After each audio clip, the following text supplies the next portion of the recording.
नमस्कार। इस वीडियो की शुरुआत इस तस्वीर से करते हैं। आपसे गुजारिश, इस तस्वीर को पहचानिए। क्या आप जानते हैं कि ये कौन है? चलिए दूसरी तस्वीर देखते हैं। क्या आप ये जानते हैं कि ये कौन है? ये दोनों एक ही व्यक्ति की तस्वीरें हैं और इनका नाम है उज्ज्वल भुइयां। नहीं पहचाने? इनका पूरा नाम है और पद है जस्टिस उज्ज्वल भुइयां। सुप्रीम कोर्ट के जज हैं और अक्सर अपनी बातों, अपने बयानों की वजह से सुर्खियां बटोरते हैं। हाल ही में इन्होंने एक बयान दिया है, सरकार को आईना दिखाया है और कहा है कि किस तरीके से हम लोग 2047 तक विकसित भारत बनना चाहते हैं, उसमें क्या रोड़े अटकाए जा रहे हैं। जस्टिस उज्ज्वल भुइयां ने कहा है कि पीएमएलए और UAPA, prevention of money laundering act और गैर कानूनी गतिविधि जैसे गंभीर मामलों को किस तरीके से अति उपयोग किया जा रहा है, अति प्रयोग उनका किया जा रहा है। उन्होंने कहा कि इन मामलों में दोष सिद्धि दर 5% से भी कम है। कितनी? यानी कि 95% लोग छूट जाते हैं, 5% लोगों पर दोष सिद्ध हो पाता है। उन्होंने ये भी कहा कि इसके बावजूद बिना पर्याप्त सबूत के गिरफ्तारियां और मुकदमे तक दर्ज किए जा रहे हैं। उन्होंने इन कानूनों का सीधा सीधा दुरुपयोग का मामला बताया। दुरुपयोग नहीं, अति प्रयोग का मामला बताया। उन्होंने कहा कि बिना आरोप तय हुए, बगैर चार्जशीट दाखिल किए किसी व्यक्ति को अगर 5-6 साल तक जेल में रखना हो तो क्या ये न्याय संगत है? उन्होंने कहा कि ऐसी स्थिति विकसित भारत के आदर्शों के अनुरूप नहीं है। अब ये बात कही उन्होंने। जस्टिस भुइयां ने कहा कि अदालतों में लंबित मामलों के लिए केवल न्यायपालिका को जिम्मेदार ठहराने की प्रवृत्ति गलत है। उन्होंने ये भी कहा कि कार्यपालिका भी इसमें बड़ी भूमिका निभाती है। बिल्कुल ठीक बात है। क्यों कार्यपालिका क्यों निभाती है? क्योंकि कार्यपालिका जिनको नियुक्त करती है या जो इन्वेस्टिगेशन होते हैं, उसमें उनका बहुत योगदान है। छोटी जो अपीलें होती हैं, निराधार एफआईआर होती है, उनके कारण अदालतों का बोझ लगातार बढ़ता जा रहा है।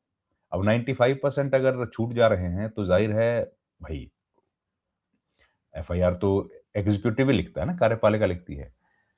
और जब वो लिख के जाती है किसके पास? कोर्ट के पास। तो उसमें टाइम बर्बाद होता है। उन्होंने कहा कि आजकल सार्वजनिक प्रदर्शन करना, सोशल मीडिया पोस्ट करना, मीम्स बनाना, इस तरह की छोटी-छोटी बातों पर भी एफआईआर दर्ज हो जा रही है। ये चलन बढ़ता चला जा रहा है। ऐसे मामलों में अक्सर जांच के लिए एसआईटी बन जाती है, जिससे न्यायपालिका कीमती समय बर्बाद होता है। ये भी कहा उन्होंने कि भाई न्यायपालिका के भीतर भी कुछ लोग जांच एजेंसियों के प्रति अत्यधिक सम्मान दिखाते हैं, जिसके चलते आरोपियों को लंबे समय तक जेल में रहना पड़ता है। ये बहुत बड़ी बात उन्होंने कही। उन्होंने कहा कि न्यायपालिका के भीतर कुछ लोग जांच एजेंसियों के प्रति अत्यधिक सम्मान दिखाते हैं। मतलब क्या है? मतलब ये है कि अगर जांच एजेंसीज कहती हैं कि अभी हम लोग ये चाहते हैं, तो क्या कोर्ट के कुछ लोग ऐसा मान लेते हैं? मसलन किसी की जमानत का विरोध करते हैं या सबूत तभी खरीद और लेके आने हैं हमको, उन पर कोर्ट कुछ कहता है और न्याय एजेंसीज कहती हैं, तो कोर्ट के एजेंसीज की बात मान लेता है, दूसरी पार्टी की नहीं मानता। इनका ये कहना है। और इस वजह से फिर आरोपी जो है वो लंबे समय तक जेल में रहता है भाई, रहना पड़ेगा। साथ ही जस्टिस भुइयां ने जोर दिया कि न्याय व्यवस्था को अधिक संतुलित, संवेदनशील और जवाबदेह बनाने की सख्त जरूरत है, ताकि आम आदमी को समय पर न्याय मिल पाए और न्यायपालिका पर बढ़ते बोझ को हम लोग कम कर सकें। अब ये बातें जो उन्होंने कही हैं, इन बातों से एक बड़ा सेक्शन ऑफ सोसाइटी एग्री करता है। हम लोग लगातार ये चीजें देख रहे हैं कि भाई कोर्ट जो है वो इस तरह की बातें नहीं कहता है। हालांकि जस्टिस भुइयां ने कोर्ट रूम के भीतर ये बातें नहीं कही। उन्होंने ये बातें एक सार्वजनिक कार्यक्रम के मंच से कही हैं, शनिवार इतवार को जब छुट्टी होती है तो हम अक्सर जो जजेज होते हैं उनके पास समय रहता है, तो वो लोग किसी न किसी जगह पर कोई सेमिनार, कोई भाषण देने के लिए जाते हैं। खैर, एक जो रविवार को एक कार्यक्रम था जिसमें जस्टिस सुजय भैया की कार्यप्रणाली, न्यायपालिका की कार्यप्रणाली, अदालतों के बढ़ते मुकदमों के बोझ और आरोपियों के समय पर जमानत नहीं मिलने जैसे महत्वपूर्ण मुद्दों पर अपनी बेबाक टिप्पणी कर रहे थे।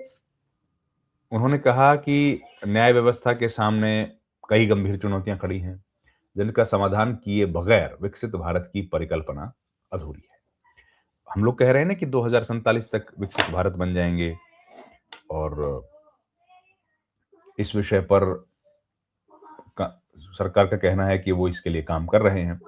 तो ये एक किस्म से आईना दिखाया है कोर्ट ने, कोर्ट ने तो नहीं, जस्टिस उज्जवल भुइयां ने, क्योंकि कोर्ट रूम की प्रोसीडिंग्स नहीं है। उन्होंने एक कार्यक्रम को संबोधित करते हुए ये बात कही है। लेकिन ये जो बातें उन्होंने कही हैं, ये बहुत महत्वपूर्ण है।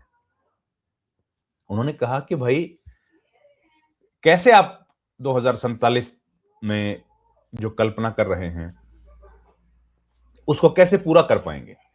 अगर समान व्यवहार नहीं होगा लोगों के साथ, अगर न्याय नहीं होगा तो। और न्याय में अड़चन क्या है? न्याय में उन्होंने अड़चन बताई, उन्होंने बेबाक टिप्पणी की। उन्होंने कहा कि न्याय व्यवस्था के सामने आज कई गंभीर चुनौतियां खड़ी हैं, जिनका समाधान किए बगैर विकसित भारत की परिकल्पना अधूरी है। जस्टिस भुइयां, एक सुप्रीम कोर्ट बार एसोसिएशन का राष्ट्रीय सम्मेलन हुआ जो कि बेंगलुरु में इस बार हुआ, उसमें वो बोल रहे थे और विकसित भारत में न्यायपालिका की भूमिका, ये विषय था, विकसित भारत में न्यायपालिका की भूमिका। इस विषय पर संबोधित करते हुए उन्होंने कहा कि न्यायपालिका के भीतर मौजूद एक मानसिकता, उसकी तरफ इशारा करते हुए कहा कि एक ऐसी मानसिकता है कि कुछ लोग अब राजा से भी अधिक वफादार हो गए, लॉयल देन द किंग। तो इसका मतलब बताइए क्या है? Loyal than the king syndrome से प्रभावित हैं। कड़ा निशाना साधा है उन्होंने सरकार पर या न्यायपालिका के उन लोगों पर। इस सोच के कारण जमानतों के मामले में अनावश्यक देरी होती है। न्यायपालिका के भीतर मौजूद एक मानसिकता ऐसी हो गई है कि जो राजा से भी वफादार है। राजा का मतलब तो भाई यहां पर अगर कार्यपालिका को समझें तो न्यायपालिका के भीतर कुछ लोग ऐसे हैं जो कार्यपालिका जो काम करती है उससे भी ज्यादा वफादार दिखाने की अपने आप को कोशिश करते हैं, इनका ये कहना है। और वो एक सिंड्रोम बताया उन्होंने, उससे ग्रसित है। और इस सोच की वजह से जमानत के मामलों में देरी होती है, जिनको जमानत मिलनी चाहिए वो देर होती है, और कई आरोपी बरसों बरस तक जेल में रहने को मजबूर हो जाते हैं। तो होना पड़ेगा। और ऐसी स्थिति में आप बताइए फिर, उज्जवल भुइयां ने जो कहा, जस्टिस उज्जवल भुइयां ने कहा कि भाई ऐसी स्थिति में आप बताइए कि आप विकसित भारत का सपना कैसे देखेंगे? उन्होंने बताया कि न्यायपालिका की जो काम करने का तरीका है वो उन लोगों जो सरकार की तरफ से जो काम आता है, कई बार तो उनसे भी लॉयल अपने आप को दिखाने की कोशिश करते हैं, loyal than the king syndrome, और ये सिंड्रोम है। तो ये बात जस्टिस उज्जवल भुइयां ने कही है। जाहिर है इस बात से विवाद पैदा होना लाजमी है, क्योंकि आज की तारीख में हम लोग देखते हैं कि भाई ज्यादातर जो आरोप लगते हैं वो आरोप यही लगते हैं कि भाई सरकार के खिलाफ आमतौर पर लोग बोलने की नहीं करते, लोग बोलने से बचते हैं। लेकिन जस्टिस उज्जवल भुइयां ने साफ साफ ये बात कही और भरे मन से कही, खुलेआम कही, कोई लाग लपेट किए बिना कही। लेकिन अब सवाल यह है, इसका असर क्या होगा? क्या इसका असर होगा? जस्टिस उज्जवल भुइयां इसके पहले भी कई बातें बोल चुके हैं जो चर्चा का विषय बनी है। जस्टिस भुइयां कई दफा ये कह चुके हैं कि भाई कई बातें वो बोली है उन्होंने। उन्होंने कहा है कि आपको याद होगा जब जस्टिस सीजेआई जो थे, chief justice of India Gavai साहब, उन पर जूता का प्रकरण हुआ था, उस प्रकरण में भी जस्टिस भुइयां ने कहा था कि भाई इस व्यक्ति पर कार्रवाई की जानी चाहिए, क्योंकि ये इंस्टीट्यूशन पर अटैक किया गया है, व्यक्ति पर नहीं किया गया, इंडिविजुअल पर नहीं किया गया, ये इंस्टीट्यूशन पर अटैक किया गया। पर चलिए, आज उन्होंने ये बात कही तो हम लोग ये वीडियो आपके सामने लेके आए। आपकी इस पर कमेंट क्या है? राय ज़रा हमें ज़रूर बताइए कि आप इस पर क्या सोचते हैं? जस्टिस भुइयां ने ठीक कहा या नहीं? इस वीडियो में इतना ही। आपसे रिक्वेस्ट है दोस्तों कि हमारे चैनल को आप प्लीज़ लाइक करें, शेयर करें, सब्सक्राइब करें। आपका बहुत-बहुत धन्यवाद दोस्तों। Thank you very much. नमस्कार।